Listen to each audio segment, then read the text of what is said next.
Prison informants. As Paul Derry says in his book, Inside a Police Informant's Mind, in the criminal world, a human source, an informant, is called a rat, a stool pigeon, a snitch. Same in prison. Same thing in prison. In the police world, a confidential informant is called a confidential informant, a source, or a police agent. Now, I want to talk to you about my experience using confidential informants in the prison system. It's a touchy subject, and there's a lot of people that don't like it at all. They say you should never use an inmate confidential informant. Others say, hey, if we want to get rid of drugs, weapons, shanks, dirty staff member, then why not use a prison confidential informant?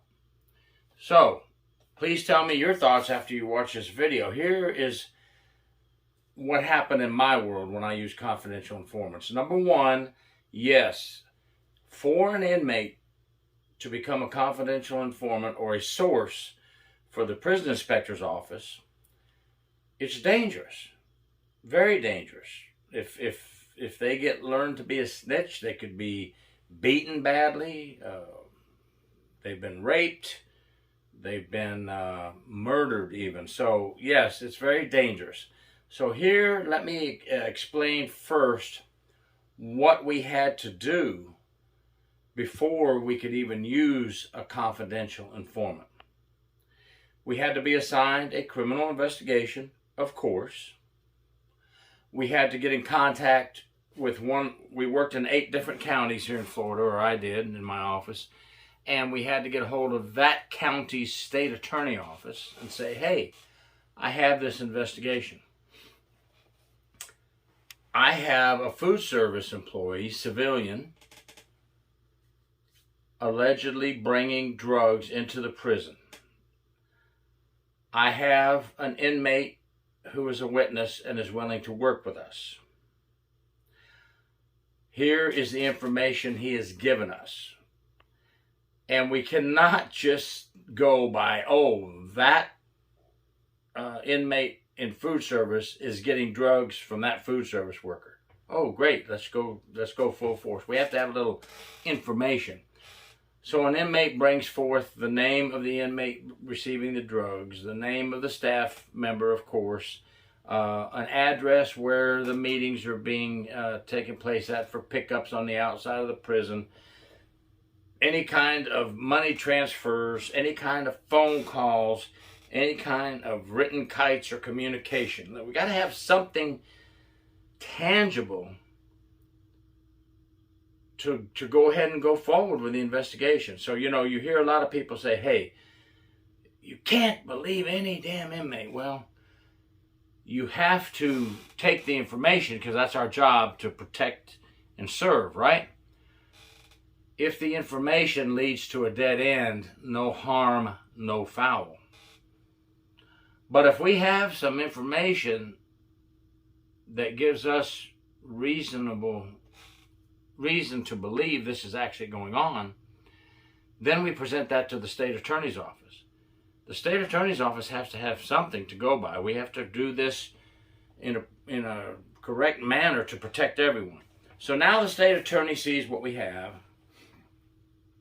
and they say, yeah, I approve the use of a wire. Go ahead and use a wire, Inspector York, and wire that inmate up and have him go talk to the inmate and the other inmate receiving the drugs and see what he says. So we wire the inmate and we get a tape recording of 2 inmates talking about a drug deal, and they've confirmed a drug deal. Now, what have I done to make sure we keep track of this drug deal? I've given the inmate a cool number.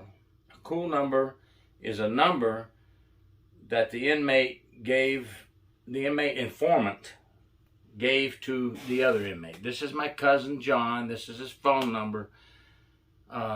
He'll meet on the outside and provide the drugs and the money to your source. And remember, the source is this female who works in food service, civilian. This way we keep track of what's going on. If it's true that this is happening and they really want to make a deal, they will call. They will call. Greediness for drugs and money is a bad thing, folks. It's like being an alcoholic or hooked on drugs. You can't stop at one. You got to keep going. Now, what we don't do is up the ante. If this is the normal amount that they're bringing in, 2 ounces of marijuana or this amount of cocaine or that, we don't up the ante to a felony amount. Big red flag, folks. Big red flag. Now, the inmate who is dealing the drugs on the compound and receiving the drugs from the female food service employee, he's going to get suspicious, and probably the female is too, and her contact's on the outside. Well, wait a minute. You don't normally take this amount in. That's a felony amount. Something smells fishy. Don't get greedy on our side either, investigators. Keep it cool when you're in prison. These folks know what's going on. They can smell a rat, no pun intended, in many cases, if we don't do it correctly. So keep the amount the same. Let's just get these people out of here. Let's get this female out of here. Let's get her arrested. She's bringing in drugs to the prison. What's next? Cell phones, guns, anything, other things. Danger to all of us.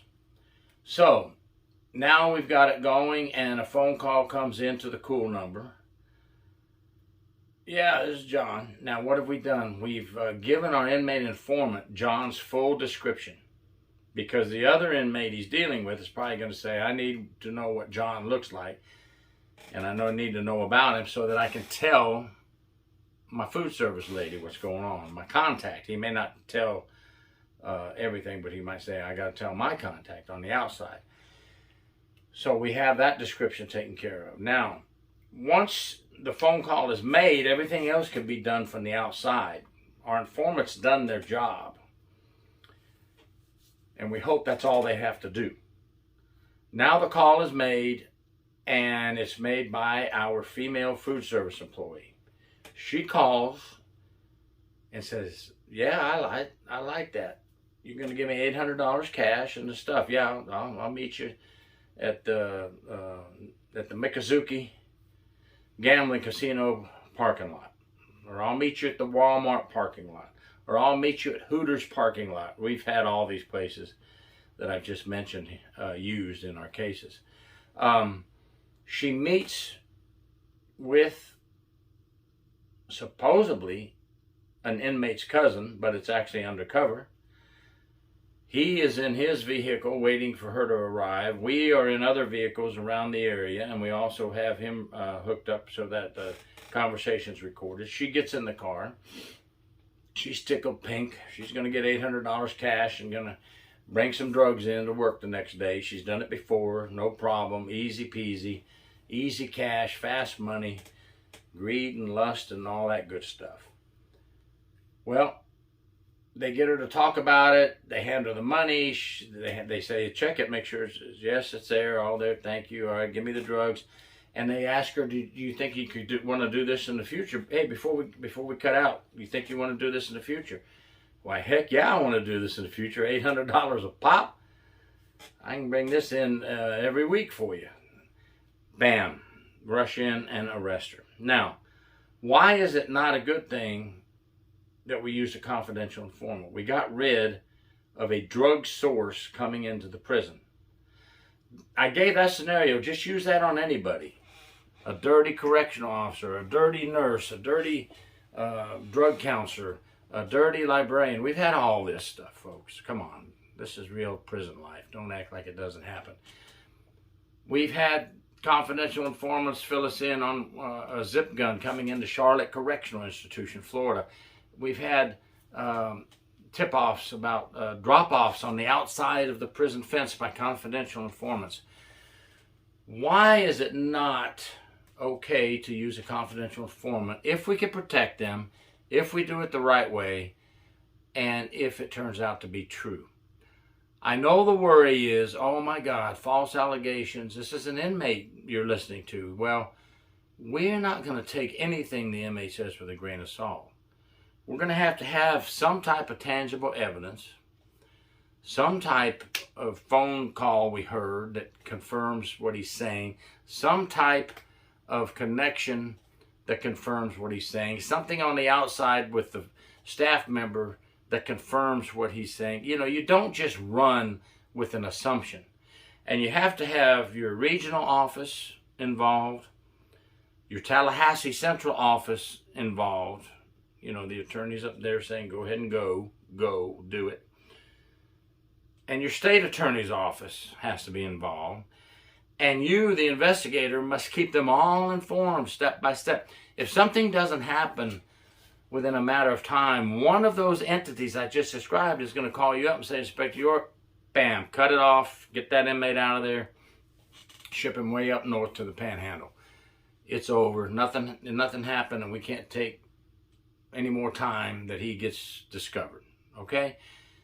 I just wanted to describe how this works in most cases and how it should work. You have to have all these entities involved on your side and backing you. We have to protect each other, but most of all, we have to protect that confidential informant. And no, we don't just arrest somebody because they say it's happening. You must have tangible evidence. Well, that wire I just described, that conversation is evidence. That female civilian working in food service that called the undercover agent to pick up drugs, pretty good evidence, isn't it?